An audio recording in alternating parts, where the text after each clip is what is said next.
लाडकी बहीण योजनेचे तुमचे हे पैसे बंद झालेत का? तर तुमच्यासाठी ही आनंदाची आणि महत्त्वाची बातमी असणार आहे. त्यामुळे रील शेअर करायला आणि फॉलो करायला विसरू नका. नमस्कार मित्रांनो, मी विराज. लाडकी बहीण योजनेअंतर्गत जून जुलै पासून पैसे बंद झालेत का? आणि मग तुम्ही तुमच्या अंगणवाडी सेविकांकडे किंवा पंचायत समितीमध्ये जाऊन विनंती अर्ज केला होता का? किंवा तुम्ही डॉक्युमेंट जमा केली होती का? तर तुमच्यासाठी महत्त्वाची बातमी असणार आहे. कारण ज्या महिलांनी हे विनंती अर्ज केले आहेत त्यांना आता मेसेज यायला हळूहळू सुरुवात झाली आहे. काय मेसेज आहेत तुम्ही तुमच्या स्क्रीनवर पाहू शकता. या मेसेजमध्ये म्हटलं आहे की तुम्ही जी अपील केली होती त्या अपीलवर आता सुनावणीची प्रक्रिया पार पडणार आहे आणि ही सुनावणी 3 सप्टेंबर रोजी पार पडणार आहे. म्हणजे लक्षात घ्या, आता ज्यांनी मला हा मेसेज पाठवला आहे त्या लाडक्या बहिणीला 3 सप्टेंबर रोजी बघा या ठिकाणी पत्ता आहे, पुणेमधील त्या महिला आहेत, तर त्यांना पुणेमधील उपविभागीय अधिकारी कार्यालयामध्ये जायचं आहे. या मेसेजमध्ये असं देखील स्पष्टपणे सांगितलं आहे की तुम्ही कागदपत्र घेऊन, तुमचे लेखी निवेदन घेऊन आणि स्वतः उपस्थित राहावे लागणार आहे आणि ते देखील 3 तारखेला दिलेल्या वेळेत तुम्हाला उपस्थित राहायचं आहे.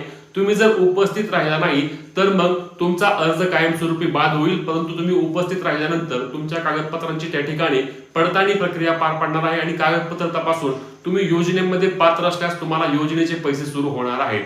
तुम्हालाही मेसेज आलेत का? कमेंट करून सांगायला विसरू नका. तसेच तुमचा विनंती अर्ज सबमिट झाला का हे देखील सांगा आणि नसेल झाला तर लवकरात लवकर करून घ्या, अन्यथा तुम्हाला योजनेचे पैसे कधीच मिळणार नाहीत. महत्त्वाचे रील शेअर आणि फॉलो करायला विसरू नका. जय महाराष्ट्र.